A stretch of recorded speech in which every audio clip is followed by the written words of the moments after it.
Welcome to Through the Bible with Les Feldick, a 30-minute walk through the Scriptures, teaching in-depth Bible truths that change people's lives. Now, here's your host, Les Feldick.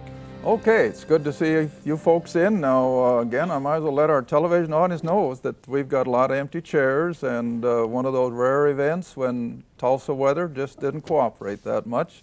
But we're thankful for these hardy souls that have come in for our taping this afternoon. For those of you out in television, wherever you are, we again want to welcome you to an informal Bible study. And I emphasize the informality of it because that was one of the first stipulations I laid down when the folks here asked me to make a television program. I'm not going to come up here in a three-piece suit and tie. And they said, that's fine, so I'm going to maintain, just like I teach my weekly Bible classes, my short sleeve and a pair of slacks, and that's going to be sufficient. And we appreciate the fact that this is what most of you are noticing. We're laid back. We don't try to put on a lot of whatever, and we just want to teach the Word. And I don't want to draw any attention to myself. I want folks to just simply see what the book says. And I think we're making some headway. We're getting a lot of response from even clerical people who are beginning to realize, as one fellow put it, he said, Les, will the Lord ever forgive me for teaching the wrong thing for 40 years? And I said, well, just pray that He'll give you a few years to teach it right. And that's all we can hope for. So again, for all of you out there, we thank you for your prayers, your financial help, and your letters. My, how we appreciate your letters. That's all the compensation we need, really. Okay, we're going to go right in and pick up where we left off. We finished Isaiah 61 in our last taping, and we're going to go into chapter 62 today. And we're going to start right with verse 1. And I want to read a few verses, and then we'll come back and pick them apart, as we usually do. All right, so Isaiah, yes, I want to remind our audience that we are finishing book 62. Okay, is it on the board? Yeah, this is the last part of book 62. And it'll probably come from the printer in about, what, month, 6 weeks, something like that. So anyway, Isaiah 62, we'll start reading in verse 1. For Zion's sake, I will not hold my peace, and for Jerusalem's sake, I will not rest until the righteousness thereof go forth as brightness, and the salvation, now hit some of these key words, the salvation thereof as a lamp that burneth. And the Gentiles shall see thy righteousness, and all kings thy glory, and thou shalt be called by a new name, which the mouth of the Lord shall name. Now here's one place I better stop and remind, because it's been a long time done this. When you see the word Lord capitalized, as it is here, all four letters, L-O-R-D, and capitalizations, that is in reality Jehovah. It's Jehovah. And so they more or less use the term Lord because the Jews had such an awe for the name of Yahweh or Jehovah. But always remember that Jehovah and Christ are one and the same in personality. And so it's God the Son. Always remember that. There's only one exception to that, and that'd be back in Psalms 2. But otherwise, whenever you see this term Lord, it's Jehovah, and Jehovah is God the Son. And I always go back to John's Gospel to prove that, because, you see, the term Jehovah was actually literally translated the I Am. And when you get into John's Gospel, chapter 12, when Jesus was confronted by the Pharisees, and they said, well, who are you? You're a demon. And he says, no.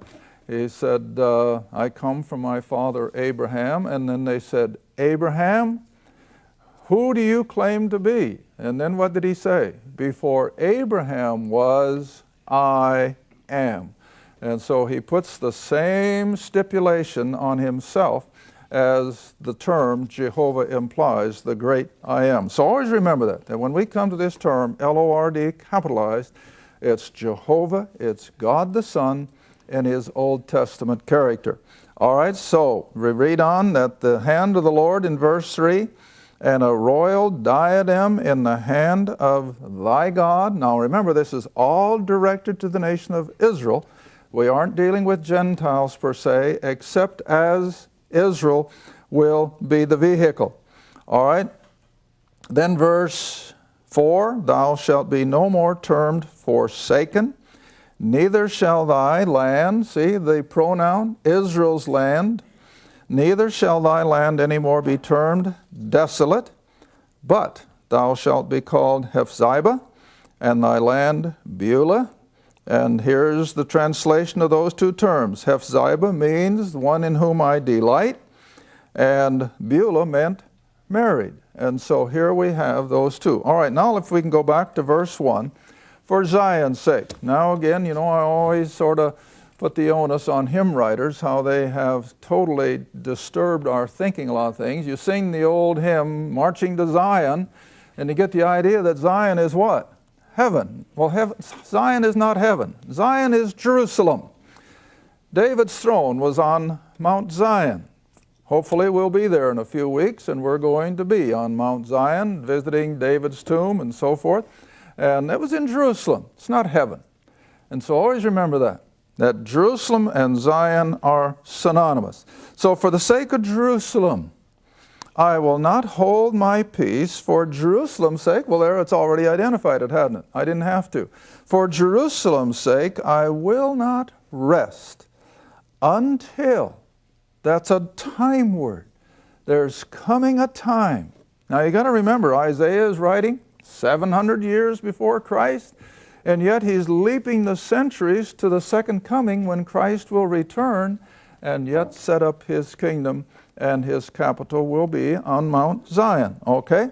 And so he says, I will not rest until the righteousness thereof go forth as brightness, and the salvation thereof as a lamp that burneth. Speaking of his second coming. And of course, it wasn't delineated that clearly in the Old Testament, and so the prophets and the seers and so forth could never figure this out. They knew there were two identities. There was a suffering Messiah, and there was a glorious ruling Messiah, but how to bring them together? They had no idea. But nevertheless, as we look back in it now, we can see how the Holy Spirit was guiding the prophets to write concerning those things now that we can understand more fully. And that is the second coming, when he sets up his kingdom, and righteousness will rule supreme from Jerusalem to the ends of the earth. And then reading on, and the salvation thereof as a lamp that burneth. Now that tells us then that the Jews of the Old Testament economy understood the concept of salvation. Now, a lot of Jews have always had the idea that just to be of the blood and the tribe and the genealogy of Abraham, that they didn't have to worry. Their eternal destiny was secure. That's never been the case. Even in Israel's history, there was always a small percentage of Jewish people who were truly believers. And you remember the one I always refer to is Elijah. Elijah thought he was the only one. But what did God say? I have 7,000. But again, I've reminded you, if the average population of Israel was 7 to 10 million, 7,000 is only 1/10 of 1%. That's all.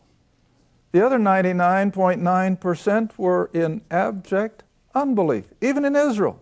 But the idea of salvation has always been uppermost in the eyes of God. All right, now then, verse 2. Here we have a reference to the Gentiles. God isn't speaking to them. He's speaking to Israel concerning the future of the Gentiles. All right, and the Gentiles shall see thy righteousness. Now I'm going to stop a minute. I didn't intend to do this again. Honey, we're going to go all the way up to Ephesians, because a lot of folks will be kind of quizzical on this. Well, Les, you mean to tell me that Gentiles weren't saved all during that Old Testament time? No, for the most part they weren't. There were exceptions, yeah. But by and large, the Gentile world was in spiritual darkness. And then in order to prove my point, yes, I'm going to go to Ephesians chapter 2, verses 11 and 12. Now the Apostle Paul is writing here in prison epistles, that puts it in the 60s, doesn't it? 64, 65 AD. And look how he puts it, by inspiration of the Holy Spirit. So when you hear me constantly refer to the fact that this was only for the Jews and that it wasn't for the Gentiles except as it related to Israel, here it is, plain English. Ephesians 2, verse 11 and 12. Wherefore remember that you, being in times past Gentiles in the flesh, physically, genetically. So who is Paul writing to? You and I. See, he's not writing to Israel now like the prophets did. Paul is writing to Gentiles. And so he says, you in times past were Gentiles in the flesh, who are called uncircumcision by those who were the circumcision. In other words, the Jew would refer to the Gentile as the uncircumcised. Now look at verse 12. Here it is.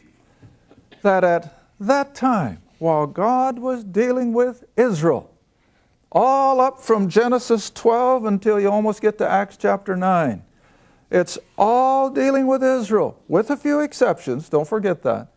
But here was the lot of the average Gentile. That at that time you Gentiles were without Christ or Messiah. You were aliens from the commonwealth of Israel. You were not citizens of the nation of Israel. You were strangers from the covenants of promise. In other words, Gentiles had no part of the covenants that God made with Israel. They were strangers to them. Consequently, they had what? No hope. And without God in this world. Now, a lot of people have trouble with that. And they say, well, then God wasn't fair. Yes, He was. He gave the whole human race how long? 2,000 years. All the way from Adam to Abraham. Nothing excluded. Every human being on earth had the same opportunity for salvation as the next one. And what'd they do with it? They walked it underfoot. Over and over. And they, in so many words, says, we want nothing to do with it. So they had their opportunity. And then what did God do? He brought about the little nation of Israel. And then for 2,000 years, He offered everything to the little nation of Israel. All the way up to the crucifixion. And what does that tell you? Israel did just like the human race did for 2,000 years also. And so now we've evened the score. 2,000 years it went out to the whole human race. 2,000 years it went primarily to the nation of Israel. And now we've come another 2,000 years where once again it's gone out to the whole human race. And by and large, what has humanity done with it again? Walked it underfoot. It's hard to understand, isn't it? Now you see here again, when people say, and we'll be talking about it here in just a little bit, when the judgment of God is going to fall. And when they hear people like myself talk about it, they just ridicule it. And they say, well, how can a loving, holy God bring on this kind of chastisement on the human race that you talk about? How can He? How can He not? For 2,000 years He's poured out His grace on the human race. Now we've just come through a tremendous tragedy, and our hearts go out to those people. That wasn't God. God isn't bringing in wrath and judgment today. He's permitting it, of course. But we're under the age of grace. But the day is coming when something like what has just happened in Asia will be multiplied thousands of times over. And it won't just be 150,000 losing their lives. It's going to be billions. And we'll be looking at that later this afternoon, hopefully. But that isn't because God was unfair. God has now gone 2,000 years offering salvation full and free to anyone and everyone, regardless of who they are, whatever their station in life. And then they turn around and say, God's unfair? No, it's mankind who's unfair. They won't accept His grace. They won't give Him credit for all their blessings. And one day His patience is going to run out, and we're getting close. And I think this whole tsunami thing is just a little warning, just a little window of what's coming. And it's nothing compared to the wrath and vexation, yes, then it will be God's wrath. Today it's not. He's permitting it. But I think it's the satanic powers that institute it. Because never forget, nothing thrills Satan more than to see the object of God's love suffer. That's why he does it. He just knows that he tears at the heart of God by causing his created creatures to suffer. And God in his own wisdom permits it, of course, but don't ever blame God for catastrophes until we get into the final 7 years. Yes, then it's going to be the outpouring of his wrath and vexation. All right, so remember now that when I say that Israel alone is being addressed and that the Gentiles had no part of it, here it is. The Gentiles were strangers to the nation of Israel. They were aliens. They had no part in the covenant promises. Consequently, they were without hope and without God in the world. All right, now then you can come back with me to Isaiah chapter 62, and we'll move on. Verse 2 again. And the Gentiles through Israel. Now remember, this is back in the Old Testament before there's any hint that God is going to set Israel aside and turn to the Gentiles in grace. There's no hint of that back here. Not the slightest. Everything in your Old Testament is looking forward to the time when Israel would have her king and the kingdom, and they could be the priests of Jehovah and be the instruments that would bring salvation to the Gentile world. The Old Testament knows nothing of it. Nothing else but that. I'm going to take time. Come back with me to Exodus chapter 19. Exodus 19, and this is the whole foundational concept of God dealing with Israel regarding the Gentiles. Now, it hadn't happened yet. They dropped the ball. And I think it's going to be 99% fulfilled by the 144,000 during the tribulation, because they are going to fulfill the Great Commission. They're going to go into every tongue and tribe and dialect in that less than 7 years of time. Israel has never done it before. The church has never done it. But Israel will through the 144,000. But that wasn't mooted in the Old Testament. Wasn't even hinted at. But this is what God was looking for. All right, Exodus 19, and we usually like to start at verse 5, where God is speaking to Israel through Moses. Now therefore, if you will obey my voice indeed and keep my covenant, then, if they're an obedient nation of people, then you shall be a treasure unto me above all people. Where does that put the Jew? Above every other nationality on earth, by God's decree, by his sovereign design. You shall be above all people. Why? Because all the earth is mine. What did I tell you? His sovereignty. It's his earth. It's his universe. He can do with it whatever he wants. And so in that sovereign design, he's going to lift Israel as the favored nation. But for what purpose? Next verse. And you shall be unto me a kingdom of priests. Not just the tribe of Levi. Every Jew from whatever tribe was to be a priest of Jehovah, a go-between. You see that? Now, let me show you the other verse that shows how beautifully that can be put together. Still keep Isaiah. We're coming back to it in a little bit. But jump all the way up now to Zechariah. And Zechariah says it so specifically that this is what Israel was offered. Now, they rejected it, remember. They never cashed in on it. Oh, let's see. I want Zechariah chapter 8. Zechariah chapter 8, verse 20. Zechariah 8, verse 20. Now keep all this in mind. Every Jew is to be a what? A go-between, a priest. No matter what his tribe. And when would it be? When they have the king and the kingdom.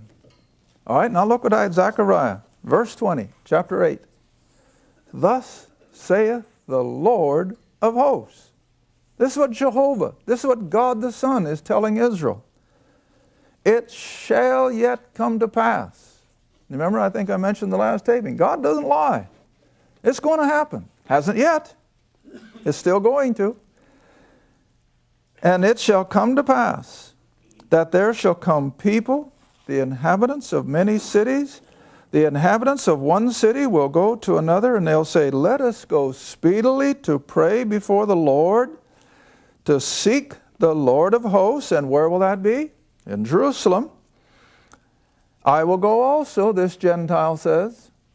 Now verse 22, yea, many people and strong nations.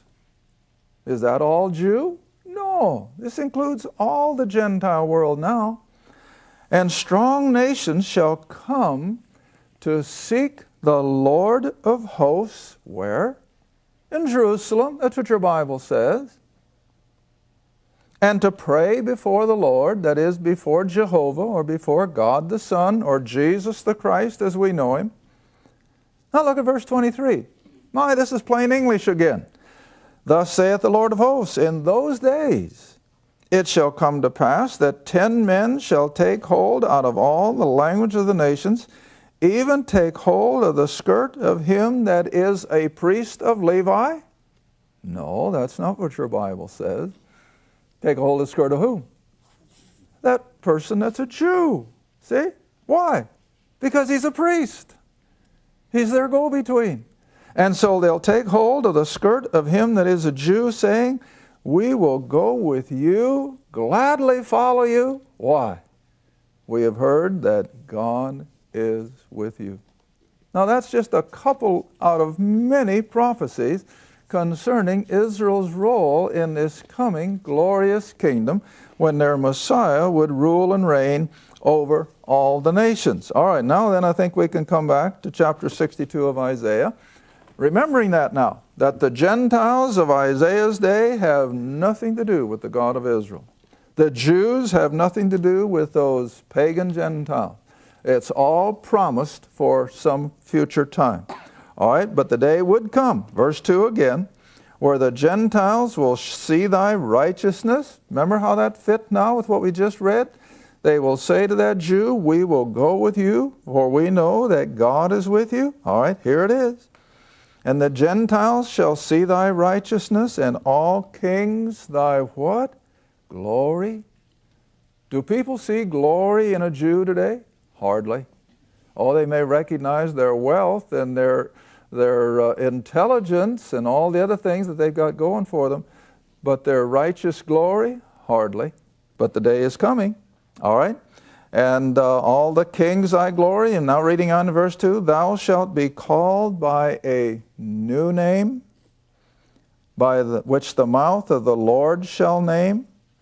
Now verse 3, thou shalt be a crown of glory in the hand of the Lord, and a royal diadem in the hand of thy God. Now do you see what God is saying? That's Israel's future. They're going to be the pride and joy of the God of Abraham. How does another one put it? The apple of his eye. Everything of God's blessings and glory will be focused on that little nation of Israel. And then they try to discredit all this and try to tell us that God is all through with the Jew, that they disappeared after 70 A.D. Heavens no. Their glory is still yet out in front. It's still coming. And it's going to be beyond description. Well, I could just take you back to so many places, how that over and over. Now I'm going to take you a minute to Jeremiah 31. We may have looked at it in our last taping, but if we did, it certainly won't hurt to look at it again. We've been looking a lot at their material blessings, and after all, that is the way God has always blessed Israel, was through earthly promises, because they're God's earthly people. But don't ever forget that God is going to bless them just as much spiritually. They're going to be spiritual pride and joy of Jehovah God. All right, Jeremiah 31:31. Jeremiah 31:31. It's what we call the new covenant. Has nothing to do with us Gentiles whatsoever. A lot of people try to put us under this covenant, but if they can find me someone that is already practicing the results of this covenant, I'd like to meet them. It sure isn't this person, and I don't think any one of you can claim it, but Israel will one day. All right, here it is, 31:31. Behold, the days come. That's a promise again, see? That the Lord saith that I will make a new covenant. A new covenant. Something that's never been done before. I will make a new covenant not with the church, not with the Gentiles. Who? Israel. See how plain this is? I will make a new covenant with the house of Israel. Not just the Levites, the whole nation. See? All right. I will make a new covenant with the house of Israel and with the house of Judah. Now verse 32, not according to the covenant that I made with their fathers in the day that I took them by the hand and brought them out of the land of Egypt. Not the covenant of law with all of its burdens and restrictions. No, it's not going to be that covenant. Now verse 33, but this shall be the covenant. This is what's going to happen spiritually to the Jew who comes into the kingdom economy. This is the new covenant I will make with the house of Israel. After those days, saith the Lord. Now watch what God's going to do. I will put my law in their inward parts. In other words, it's just going to consume them. And I will write it in their hearts. I will be their God, and they shall be my people. Now, can the Jew today claim to be God's people? No, they are Ben-Omai. They are not God's people because of their unbelief. But the day is coming when every Jew will just exude the very presence of God. And that's why the Gentiles will immediately recognize, and they'll say, well, we're going to go with you because we know God is with you. Hadn't happened yet, but it's going to. And then when you read on to the end of the chapter, here is the guarantee. And I'm pretty sure we did this last taping. We read this to show people that God is not through with the nation of Israel. Thank you for watching Through the Bible with Les Feldick. Through the Bible is a partner-supported ministry. If this program has been a help to your study of the Scriptures and you'd like to see others enjoy the teaching, your support would be greatly appreciated. Write to us at Les Feldick Ministries, 30706 West Lona Valley Road, Kinta, Oklahoma, 74552. Or call 1-800-369-7856. Remember, all programs are available in printed form, audio cassette, and videotape. Be sure to tune in next time to Through the Bible with Les Feldick.